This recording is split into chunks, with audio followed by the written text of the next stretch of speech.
Hello, inspector Wagle speaking. No, suspended inspector Shivajirao Wagle speaking. Sir, DSP साहब ने आपको अर्जेंट बुलाया है, कल से ड्यूटी ज्वाइन करनी है। फिर? इंस्पेक्टर वागले, तुम्हें शायद मालूम नहीं कि तमाम पुलिस ऑफिसर्स की फाइल्स देखने के बाद ब्रिगेडियर सूर्यदेव सिंह ने सिर्फ तुम्हें चुना है। सर, अब तुम दोनों को मिलकर काम करना है, लेकिन तुम पूरब हो तो वो पश्चिम है। इसलिए सीनियर ऑफिसर होने के बावजूद मेरी तुमसे रिक्वेस्ट है कि ब्रिगेडियर सूर्यदेव सिंह के साथ मिलकर जो भी खेल खेलना हो, शांति और ठंडे दिमाग से खेलना। सर।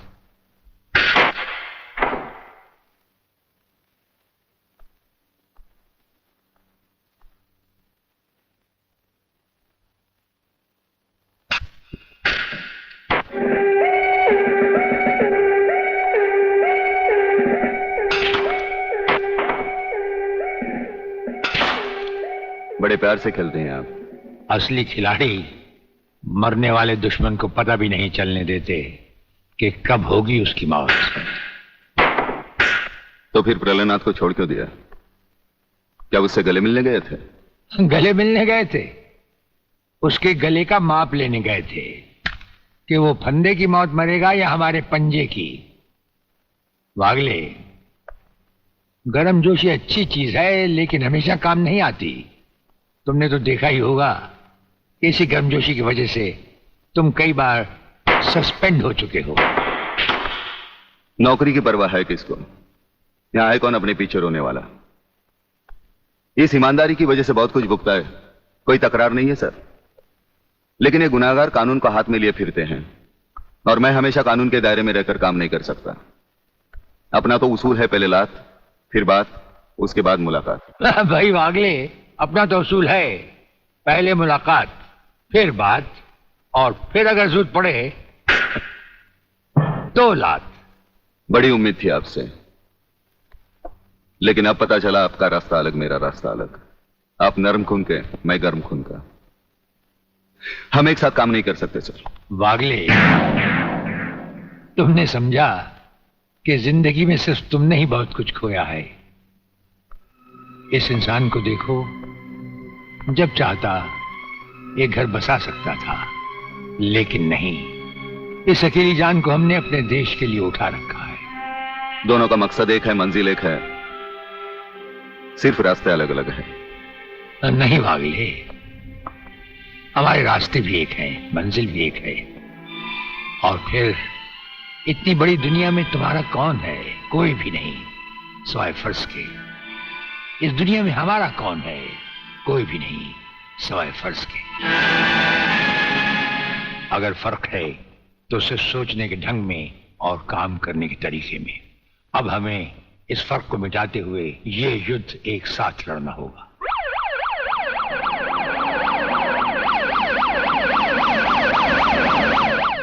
मुझे अपनी जान की तो परवाह नहीं है, लेकिन आप इस तरह खुलेआम गाड़ी में घूम रहे हैं, यह खतरा मैं उठा नहीं सकता। जिस गाड़ी में तुम बैठे हो ये मामूली गाड़ी नहीं।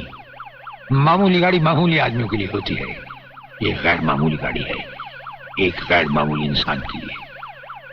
बुलेट प्रूफ, और इसमें ऐसे ऐसे गैजेट लगे हुए हैं जो बम से लेकर पटाखे तक की खबर हमें मिल जाती है। लेकिन इस वक्त हम जा कहां रहे सर? गाड़ी रुकने पर तुम्हें खुद ब खुद पता चल जाएगा।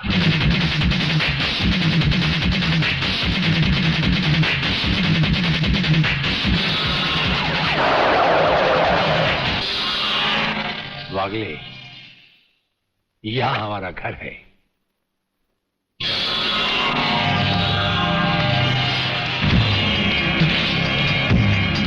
यहां तो सिर्फ चारों तरफ जंगली जंगल नजर आ रहा है, रहने की तो कोई जगह ही नजर नहीं आ रही।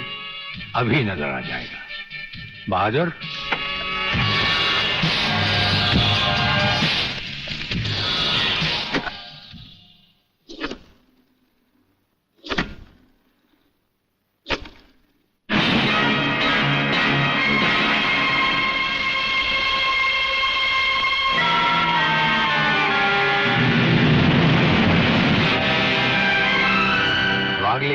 ये ऐसा बंकर है जिसका अता पता सिर्फ हमें या एक हमारे खास आदमी खबरीलाल को है, और आज से तुम्हें होगा।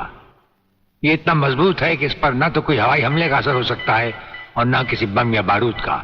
दुश्मन तो क्या हमारी इजाजत के बगैर परिंदा भी पर नहीं मार सकता। वागले आओ, अब हम तुम्हें अपने बंकर से वाकिफ करवाएं। ये रहा हमारा ट्रांसमीटर सेक्शन। यहां से हम हिंदुस्तान के किसी भी मिनिस्टर से जब जी चाहे हॉटलाइन पर बात कर सकते हैं, लेकिन आसमान वाले ने चाहा तो इसकी जरूरत कभी नहीं पड़ेगी। हम अकेले ही तुम्हारे साथ वागले सब कुछ संभाल लेंगे। और वो देखो, वो एक कमरा जिसमें सब हथियार रखे हुए हैं, और उस कोने में रहा हमारा अस्पताल। यहां हर लाए दुश्मन का सीटी स्कैन करके उसकी अंदरूनी बीमारियों को बाहर निकाला जाता है। मुझे छोड़ दीजिए ब्रिगेडियर साहब, मैं सच कहता हूं, मैं प्रलयनाथ के बारे में कुछ नहीं जानता। मुझे छोड़ दीजिए ब्रिगेडियर साहब। और छोड़ तो तुम्हें जरूर देंगे, लेकिन तुम मोटे बहुत हो, थोड़ी चर्बी कम होने के बाद। यह अस्पताल मेरे हवाले कर दीजिए सर। चर्बी कम करने के बहुत से तरीके मुझे मालूम हैं। हाँ, गुड वागले।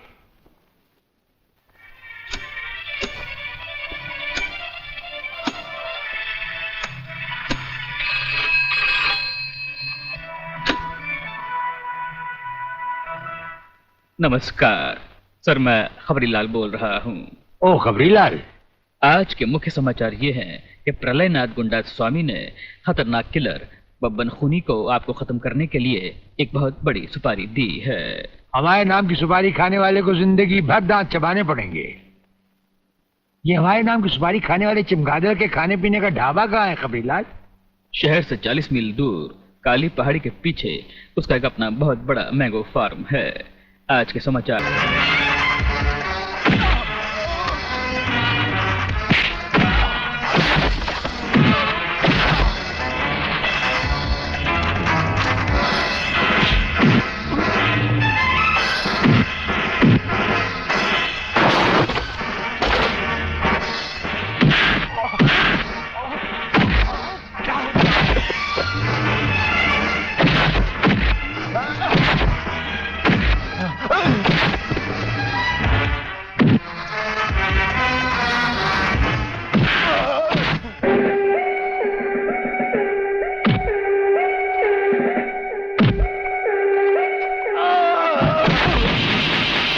जीवनलाल टंडेल, प्रलयनाथ को इतना बेवकूफ मत समझो।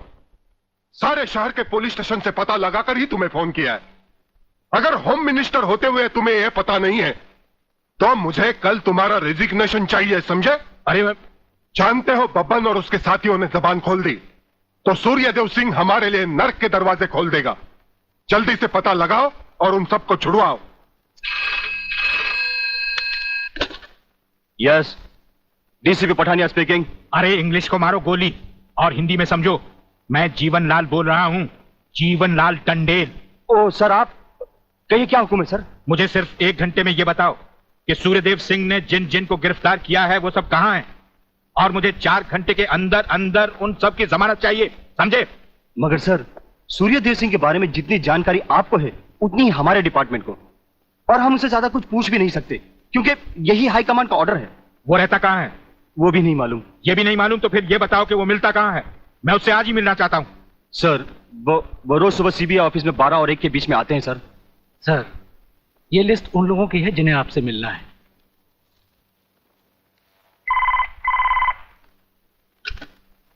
सर, मंत्री जी आपसे मिलना चाहते हैं। हाँ, टंडेल का नाम है क्या इसमें? जी नहीं सर।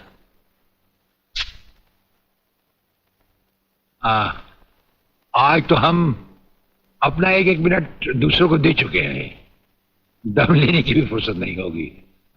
ऐसा करो, मंत्री जी को कल दोपहर के बाद की कोई भी अपॉइंटमेंट दे दो। Okay sir. Sir, you can't meet him today. अरे अंग्रेजी को मारो गोली और हिंदी में समझो। इस राज्य के मंत्री से मिलने के लिए उसके पास वक्त नहीं है। मैं पूछता हूं, वो हमारी खाता है या हम उसकी? इसमें आपकी और हमारे खाने की बात कहां से आ गई? ओह, तो ये है ब्रिगेडियर। आप यहां अचानक आ पधारे हैं और हम आज का सारा वक्त औरों को दे चुके हैं। आखिर हम सब जनता ही के तो सेवक हैं। कुर्सी मिलने पर ये समझ लेना कि सारी सरकार आप ही की है, इसे हम कैसे मान लें? आप मुझे ये न समझाएं कि सरकार किसकी है।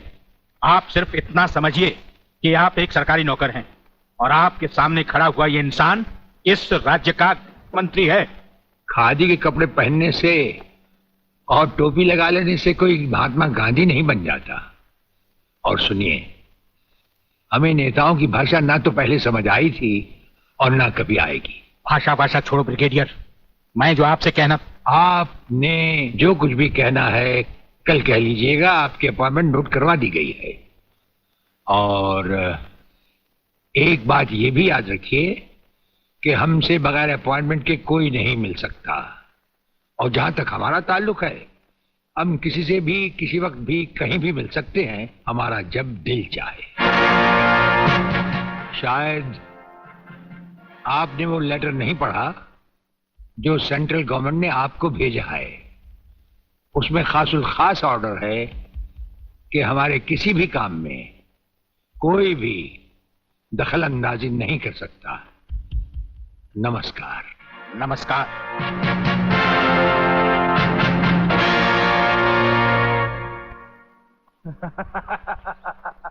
रियली?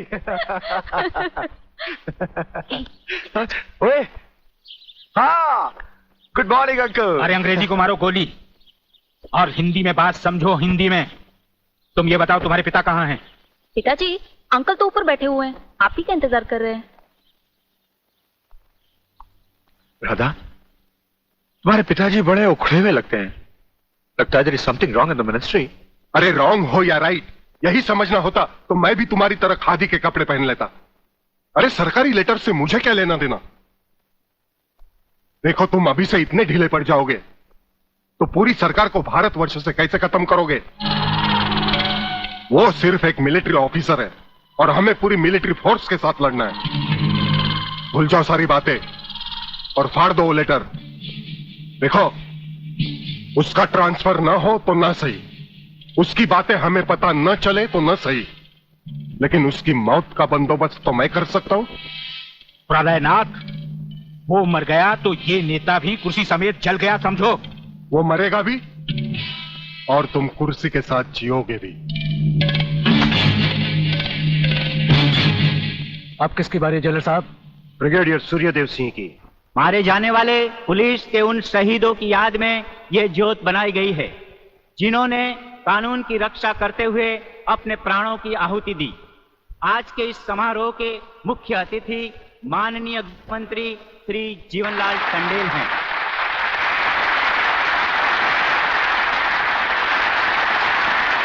और इस ज्योत का उद्घाटन एक महान योद्धा, परमवीर चक्र विजेता ब्रिगेडियर सूर्यदेव सिंह के हाथों से होगा।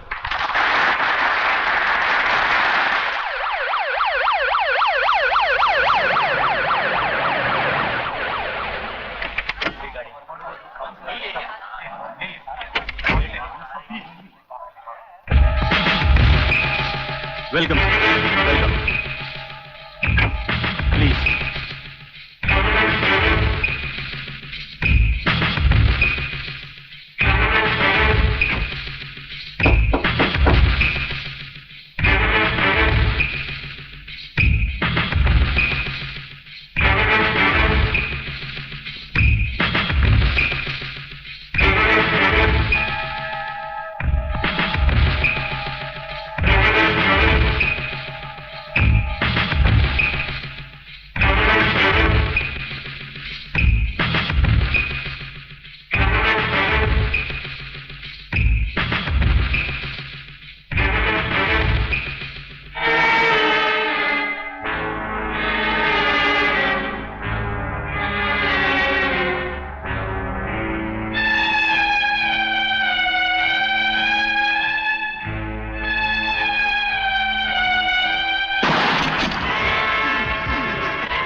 सर, ये आपने क्या किया?